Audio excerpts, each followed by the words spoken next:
Salut à toi. On plonge aujourd'hui dans l'univers du DICA. Prêt? On va décortiquer ensemble un article d'Athlé expliqué. Attelé expliqué à toi. Ouais, pour voir si on est prêt à se lancer dans cette aventure du DICA. Ah, le disque. Un mythe pour certains, Hein?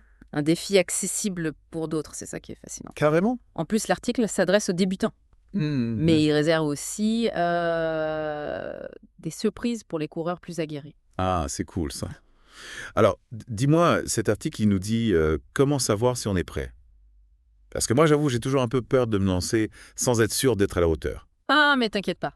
L'article met en avant 5 indicateurs clés. 5. Ouais. Le premier, c'est la capacité à courir 8 km sans s'arrêter à un rythme où tu peux encore tenir une conversation. C'est un peu le test de base pour évaluer ton endurance. 8 kilomètres en discutant, ça paraît faisable. Mais est-ce que c'est vraiment suffisant pour se dire « Ok, je suis prêt pour le 10K ». Alors en réalité, c'est un bon début, mais il faut pas s'arrêter là. Imagine un instant, courir un 10K. C'est comme enchaîner 2 fois un 5K. Le Ouais. corps doit être préparé à cet effort prolongé. Ouais, quand tu le dis comme ça prend une autre dimension. Bien. Du coup, l'entraînement régulier, c'est indispensable, j'imagine. Absolument. Chet, expliquer recommande au moins 3 séances par semaine pendant 3 mois. Hmm. C'est cette régularité qui va permettre à ton corps de s'adapter progressivement et d'éviter bien sûr les blessures. Ouais, C'est un peu comme la construction d'une maison, tu peux pas poser le toit sans fondation solide. tout à fait. Et en parlant de préparation, est-ce qu'il faut absolument faire des sorties plus longues que 8 kilomètres avant le jour J? Alors, c'est fortement conseillé. Apprendre un débutant, atteindre les 8 km est un bon objectif. Hmm. Mais si tu es plus expérimenté et que tu vises à un certain chrono, il faut pousser un peu plus loin. D'accord. Peut-être jusqu'à 12-13 km. Donc on a courir 8 kilomètres sans s'arrêter, s'entraîner régulièrement, inclure des sorties plus longues. Mais est-ce qu'il y a d'autres éléments à prendre en compte avant de se lancer? Bien sûr. L'article insiste aussi sur l'importance d'être à l'écoute de son corps. Ah oui. Si tu ressens une douleur persistante pendant ou après l'effort, il faut absolument consulter un professionnel de santé. Ouais. On ne plaisante pas avec les blessures. C'est vrai, mieux vaut prévenir que guérir. Et le dernier point, c'est le fameux confort à son propre rythme. C'est bien ça. Exactement. Il faut être capable de tenir une conversation en courant, sans être essoufflé. C'est un signe que tu cours à une allure qui te convient sans te mettre dans le rouge. Donc, si je résume, pour savoir si on est prêt, on peut essayer de courir 8 km à un rythme tranquille. Oui, Si on y rêve sans problème et sans douleur, c'est bon signe. c'est un excellent indicateur. Mais attention, Oui. on parle bien de courir un 10K après une période d'entraînement adapté. L'article met en garde contre l'idée de se lancer sans aucune préparation. Ah bon, bah ami. Mais imaginons, quelqu'un est vraiment motivé, il veut absolument participer à la course même sans avoir eu le temps de s'entraîner. Ouais. Qu'est-ce qu'il risque? Courir un 10K sans entraînement, c'est s'exposer à des risques importants. Blessures, épuisement total, et franchement, on risque de passer un très mauvais moment. Aïe. La course à pied est un sport à impact élevé. Il faut que les muscles, les articulations, tout le corps soit prêt à encaisser l'effort. Ouais, je comprends mieux pourquoi l'entraînement est crucial. Mais dis-moi, si on est vraiment têtu, qu'on veut quand même participer, il n'y a pas une solution de secours force. Et un plan B. Si on veut absolument participer sans entraînement, il y a la méthode marche-course. Mais attention, ce n'est pas l'idéal. La méthode marche-course, c'est ça. C'est-à-dire avec ça. C'est assez simple. On alterne une minute de course et une minute ou plus de marche. D'accord, je vois le principe. Mais du coup, ça prend combien de temps pour faire un 10K comme ça? Si on marche tout le long, on peut compter environ 15 à 20 minutes par kilomètre. Mhm. Donc, pour un 10K, ça fait entre 1h30 et 2h.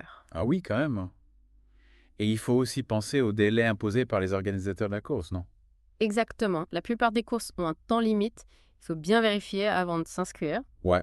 Et même avec la méthode marche-course, attention aux courbatures. Oui, parce que les muscles n'auront pas eu le temps de s'habituer à l'effort. Donc même si c'est possible de faire un 10K sans entraînement, ce n'est vraiment pas recommandé. Voilà.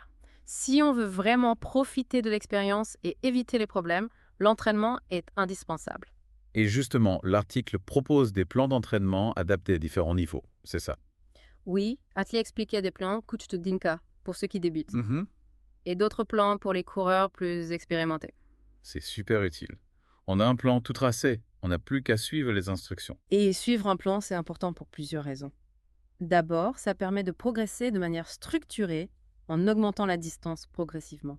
Ouais. comme on ajouterait des briques pour construire un mur. L'article parle d'une augmentation d'environ 10% par semaine, si je me souviens bien. Exactement, c'est ce qu'on appelle le principe de la progression graduelle. On donne au corps le temps de s'adapter et de se renforcer, ce qui permet d'éviter les blessures. Donc un plan d'entraînement, c'est la clé pour une préparation efficace et en toute sécurité.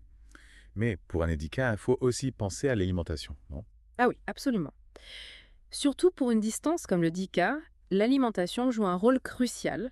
On en reparlera plus en détail, mais disons que la veille de la course, l'idéal, c'est de faire le plein de glucides.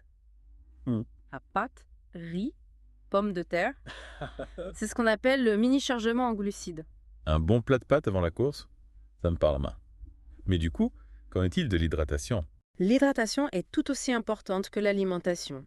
Il faut bien s'hydrater avant, pendant et après la course. Oui. L'article recommande les boissons énergétiques avec électrolytes, surtout pour les efforts plus lents. Et toi, as-tu un rituel particulier avant une course?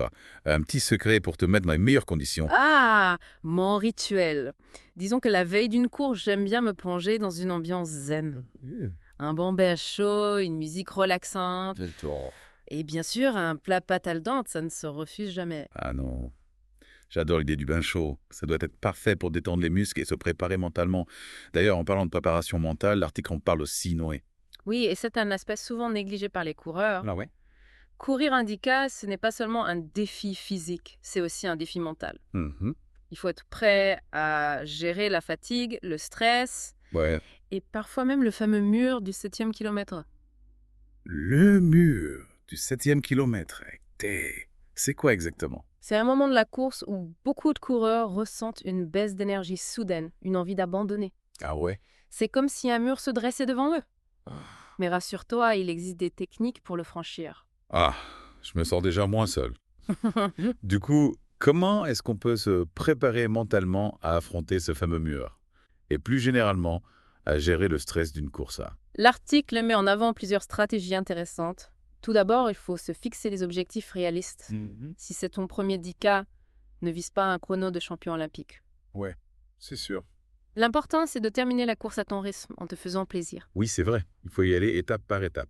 Se fixer des objectifs atteignables, c'est déjà une victoire en soi. Et pour le stress, tu as des conseils? La respiration est ton allié. Ouais. Apprendre à respirer profondément, c'est un outil puissant pour calmer le stress et oxygéner les muscles. Mm. Tu peux t'entraîner à la maison avant la course pour maîtriser cette technique. La respiration, c'est vraiment la base de tout. Et j'ai entendu parler de la visualisation. Est-ce que ça marche vraiment, Fura? La visualisation, c'est une technique étonnamment efficace. L'idée, c'est de t'imaginer en train de courir le 10K, de visualiser chaque étape, chaque kilomètre, et surtout de te voir franchir la ligne d'arrivée avec le sourire. C'est fascinant. En visualisant la course, on se programme mentalement pour la réussite, c'est ça? Exactement. Le cerveau a du mal à faire la différence entre le réel et l'imaginaire. Donc, en visualisant la course positivement, tu augmentes tes chances de la vivre positivement le jour J. J'ai hâte d'essayer cette technique. Et Laure, à part la respiration et la visualisation, y a-t-il d'autres conseils pour se préparer mentalement? L'article insiste sur l'importance de positiver et se faire plaisir. Courir un 10K, c'est avant tout une expérience positive, un moment de partage et de dépassement de soi. Profite de l'ambiance, de l'énergie de la course et célèbre ta réussite une fois la ligne d'arrivée franchie. C'est vrai, parfois on se met trop la pression, on oublie de savourer l'instant présent. Et après le 10K, quel est le prochain défi? Le semi-marathon, peut-être? Ah, tu vois déjà plus loin. Le semi-marathon est effectivement une étape logique après le 10K, mais on en reparlera une autre fois. D'accord. Pour l'instant, concentrons-nous sur la préparation de ton premier 10K. D'accord, on garde ça pour un prochain épisode Ivy. En attendant, on a parlé de l'entraînement, de préparation mentale, mais il y a aussi l'aspect nutrition qui est primordial pour un 10K. Tu nous en dis plus? Avec plaisir. On a évoqué le mini-chargement glucides la veille de la course. Mais l'article va plus loin et nous parle de la nutrition sportive spécifique au 10K. Ah oui, c'est vrai, on en a parlé rapidement, mais ça mérite qu'on s'y attarde. On a dit qu'il fallait faire le plein de glucides la veille, mais attention à ne pas se gaver de pâtes juste avant de courir. Tout à fait. On risque d'avoir des problèmes digestifs et de se sentir lourd. L'idéal, c'est un repas riche en glucides, mais pas trop copieux la veille de la course. Donc on mise sur la qualité plutôt que sur la quantité. Et le jour J, qu'est-ce qu'on mange avant de prendre le départ? Le matin de la course, on privilégie un petit déjeuner léger et facile à digérer. comme du pain complet, des céréales, un yaourt, une banane. On évite les aliments trop gras ou trop sucrés qui pourraient perturber la digestion pendant la course. Et pour l'hydratation, on fait comment? J'imagine qu'il faut boire beaucoup d'eau. L'hydratation est cruciale, avant, pendant et après la course. L'article recommande de bien s'hydrater tout au long de la journée précédant le 10K, D'accord. avec de l'eau bien sûr, mais aussi des boissons isotoniques qui apportent des électrolytes. Des boissons isotoniques, SK. C'est quoi exactement? Ce sont des boissons qui contiennent des minéraux, comme le sodium et le potassium, qu'on perd en transpirant. Elles permettent de maintenir un bon équilibre hydrique et électrolytique pendant l'effort. Ah, d'accord. Donc c'est important de compenser les pertes en minéraux. Et pendant la course, on boit, quoi. Si la course dure moins d'une heure, l'eau au ravitaillement suffit généralement. Ok. Mais pour un effort plus long, comme un 10K, il est conseillé de prendre une boisson isotonique pour compenser les pertes en minéraux et éviter les crampes. Donc on adapte son hydratation en fonction de la durée de la course. Et après la course, on fait quoi? On se jette sur le premier burger venu. Pas vraiment. Hmm. Après la course, il faut continuer à bien s'hydrater et privilégier des aliments riches en glucides et en protéines pour aider le corps à récupérer. On peut par exemple opter pour un smoothie aux fruits avec une source de protéines comme du yaourt grec. D'accord, donc on prend soin de son corps. Après l'effort, c'est important. On a donc vu que l'alimentation joue un rôle essentiel dans la préparation et la récupération d'un 10K. Mais est-ce qu'il y a des aliments à éviter absolument avant une course? Oui, il y a quelques pièges à éviter. Par exemple, il vaut mieux éviter les aliments riches en fibres, comme les légumineuses ou les crudités, juste avant la course. Ils peuvent provoquer des troubles digestifs pendant l'effort. Ah oui, c'est logique, on veut éviter les surprises désagréables pendant la course. Et les aliments trop gras comme les fritures ou les charcuteries, c'est aussi à éviter vice. Exactement. Les aliments gras sont difficiles à digérer et peuvent donner une sensation de lourdeur. Ouais, On les laisse de côté avant le 10K et on se fait plaisir après ça. parfait. Donc on privilégie une alimentation légère, digeste et riche en glucides avant la course, et on s'hydrate bien avec de l'eau et des boissons isotoniques. Y a-t-il d'autres aspects de la nutrition sportive que l'on devrait aborder?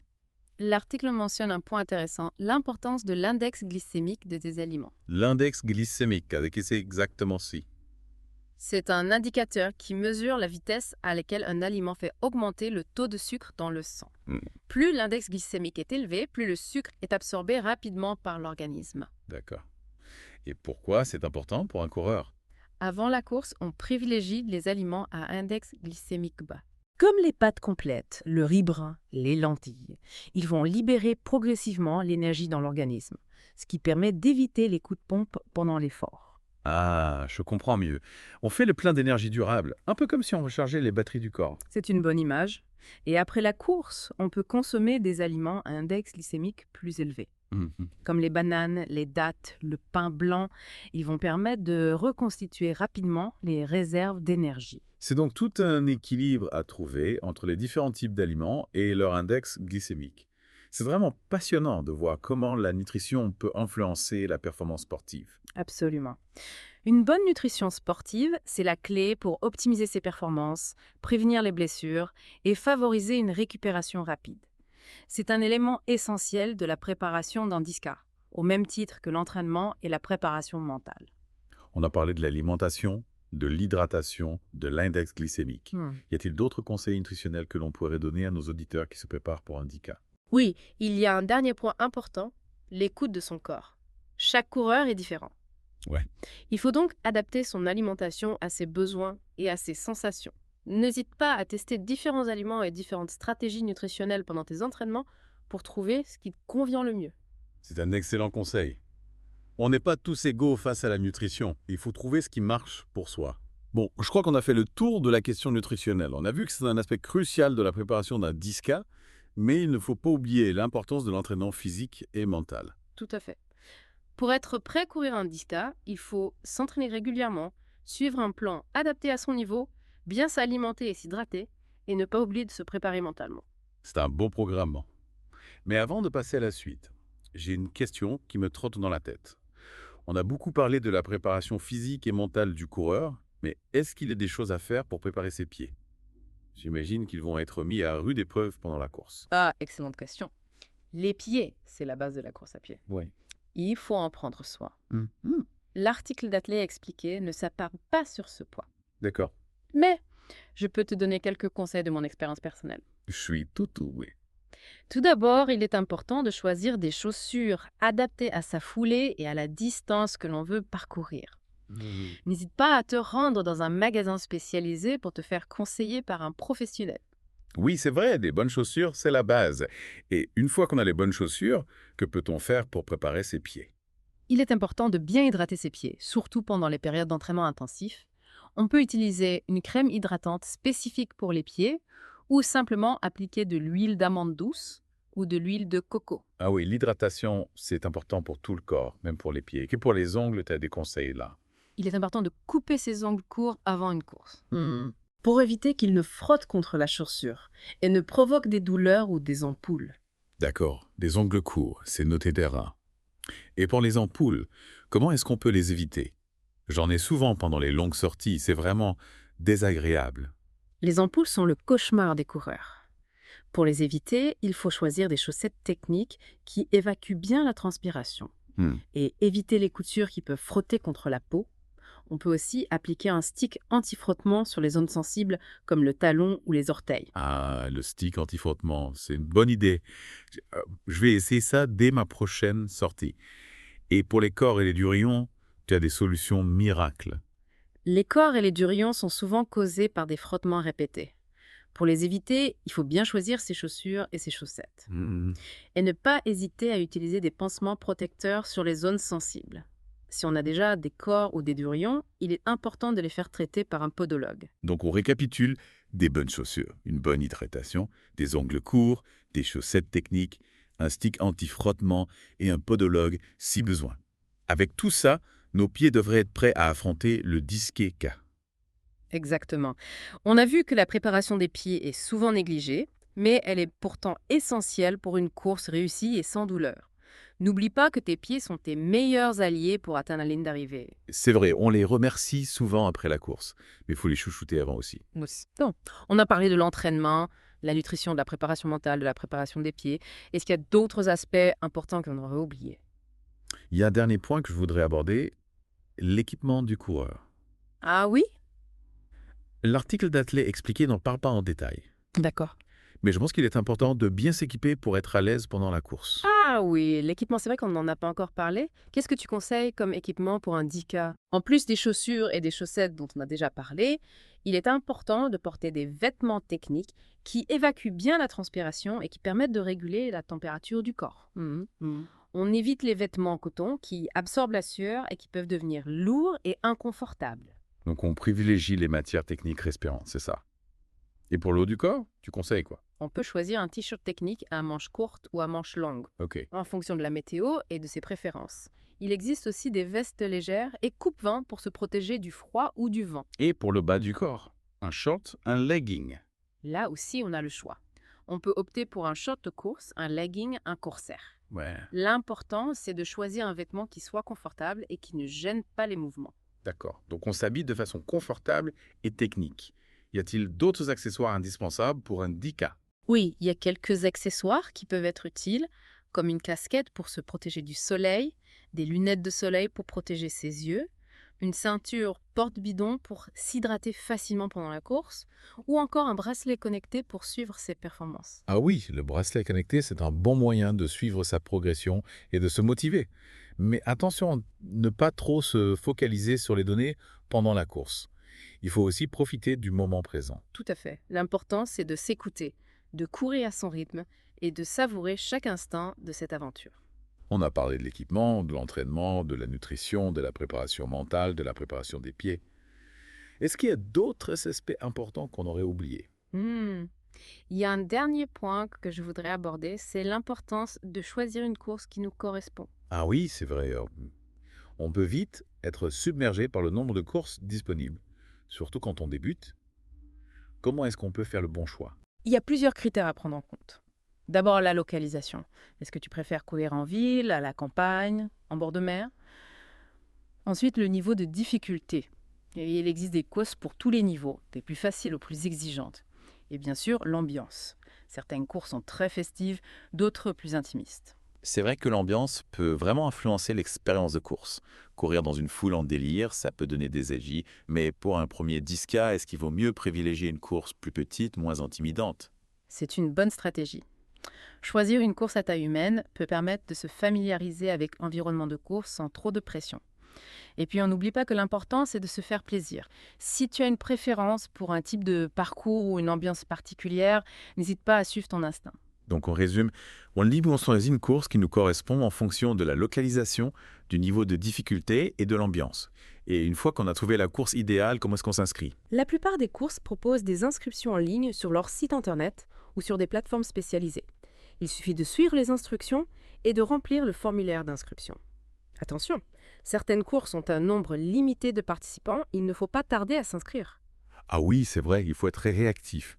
Et une fois inscrit, y a-t-il des choses à faire avant le jour J? Oui, il est important de bien préparer sa course. On a déjà parlé de l'entraînement physique, de la nutrition, de la préparation mentale, de l'équipement et de la préparation des pieds. Mais il ne faut pas oublier de repérer le parcours de la course quelques jours avant pour se familiariser avec le terrain et éviter les mauvaises surprises le jour J. C'est vrai, c'est une bonne idée de visualiser le parcours à l'avance. Et le jour de la course, y a-t-il des conseils à donner à nos auditeurs? Oui, il est important d'arriver en avance pour se préparer sereinement. Retirer son dossard, faire quelques échauffements et se mettre dans sa bulle. Et surtout, n'oublie pas de profiter de l'ambiance, de l'énergie de la course et de célébrer ta réussite une fois la ligne d'arrivée franchie. Sûr, c'est un excellent conseil. Profiter de l'instant présent, c'est la clé d'une course réussie. Bon, je crois qu'on a vraiment fait le tour de la question du 10K. On a abordé tous les aspects importants de la préparation, de l'entraînement à la nutrition, en passant par la préparation mentale et la gestion de la course. Exactement. On a décortiqué l'article d'Athlé Expliqué et on a ajouté nos propres conseils et expériences pour te donner toutes les clés pour réussir ton premier 10K. Alors, prêt à te lancer dans cette aventure K? On espère que cette plongée dans l'univers du 10K t'a donné envie de chausser tes baskets et de dévorer le bitume barré. N'hésite pas à nous partager tes impressions, tes questions et tes expériences de course. On est ravis de t'accompagner dans cette aventure, ça. Et on se retrouve très vite pour une nouvelle plongée dans un sujet passionnant. À bientôt. À bientôt.